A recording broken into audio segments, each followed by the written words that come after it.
आजाद Hindustan live, सच के साथ। Indore Ichhapur national highway निर्माण के लिए बिना अधिग्रहण नोटिस जारी किए नाम मात्र के मुआवजे की बातों से उड़े किसानों के होश। कंपनी के ठेकेदार के कर्मचारी द्वारा मुआवजे को लेकर फैलाया जा रहा भ्रम, किसानों ने की शिकायत। लाखों की लागत से तैयार मौसम्बी का बगीचा हाईवे निर्माण में चढ़ेगा भेंट, लेकिन मुआवजा मात्र कुछ हजार। इंदौर इच्छापुर हाईवे को नेशनल हाईवे में स्थानांतरित होने के बाद हाईवे निर्माण के लिए आईएनएच विभाग द्वारा ग्रामीण क्षेत्रों में किए जा रहे डायवर्जन के लिए भू अर्जन किया जाना है। इसे लेकर सनावत तहसील के ग्राम भानबरड़ के 45 किसानों की लगभग 52 एकड़ भूमि का अधिग्रहण होना है, जिसके लिए निर्माणकर्ता कंपनी के प्रशांत शिवहरे नामक व्यक्ति द्वारा ग्रामीणों को भ्रमित किया जा रहा है। खरगोन जिले के सनावत के समीप ग्राम भानबरड़ के करीब 45 किसान हाईवे निर्माण के पूर्व अपनी फसल और जमीन के मुआवजे को लेकर चिंतित है। ये इसलिए क्योंकि अब तक भू अर्जन विभाग या राजस्व विभाग से किसानों को भूमि अधिग्रहण के लिए न तो नोटिस दिए गए, न ही भूमि पर सीमांकन किया, जबकि किसानों को कंपनी में कार्यरत प्रशांत द्वारा बताई गई मुआवजे की राशि से किसानों के होश उड़ गए। क्योंकि पासी के गांव सगड़िया में सड़क निर्माण के दौरान किसानों को मुआवजा गाइडलाइन से दुगना मिला। इसी तरह महाराष्ट्र के कन्नड़ हाईवे के लिए भूस्वामियों को गाइडलाइन का 4 गुना मुआवजा मिला। किसानों ने अपनी शिकायत में नेशनल हाईवे विभाग द्वारा दिए गए मुआवजे के ऑनलाइन दस्तावेज भी दिखाए। भानबरड़ के किसान हुक्मचंद मलगायान ने बताया कि मेरा 3.25 एकड़ खेत में मौसम्बी के लगभग 500 पेड़ है, जिसमें प्रति वर्ष 40 टन मौसम्बी का उत्पादन होता है। मौसम्बी का बगीचा लगाए 7 साल हो गए, पेड़ भी बड़े होकर फलदार है, जबकि मेरी दूसरे वर्ष भी ये फसल लगी है।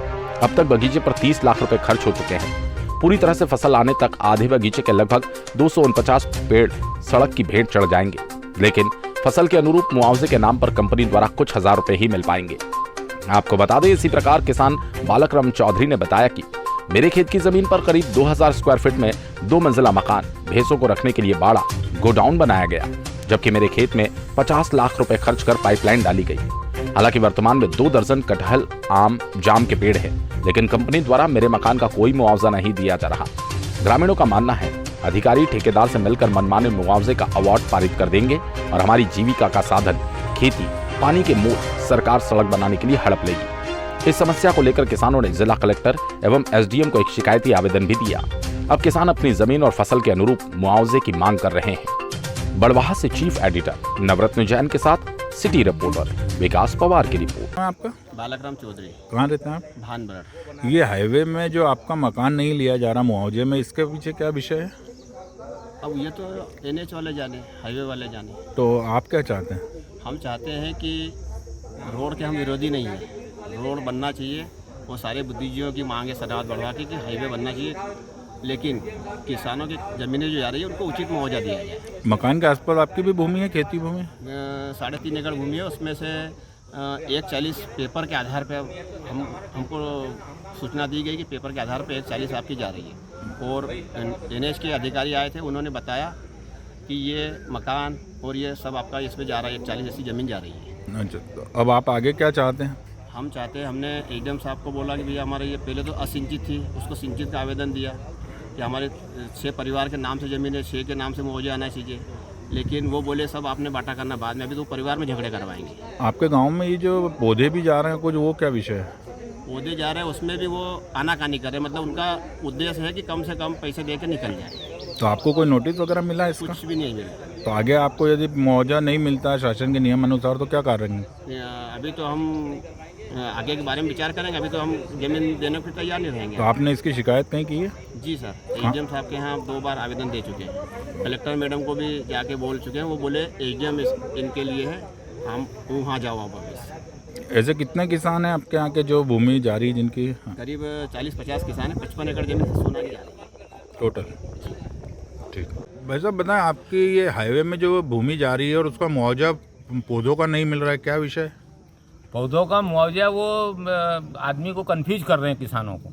कभी कुछ बताते हैं, कभी कुछ बताते हैं, कभी कुछ बताते हैं। अभी हमारे 229 पेड़ जा रहे हैं, तो 229 पेड़ में वो 205 पेड़ का वो 10,000 रुपये प्रति पेड़ ऐसा सुना है कि दे रहे हैं, और बाकी 100 पेड़ का 3,000 रुपये प्रति पेड़ दे रहे हैं। ये अंतर क्यों?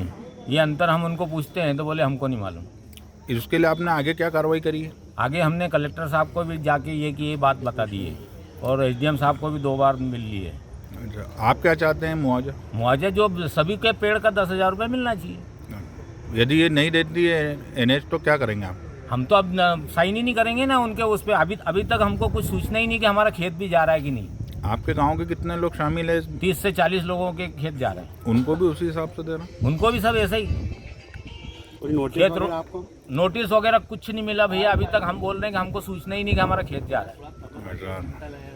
ठीक। जो अधिग्रहण की कार्रवाई है, भूर्जन की जो कार्रवाई है, ये एनएचआई के द्वारा की जा रही है। एनएचआई जो है इसमें प्रस्तावक विभाग है।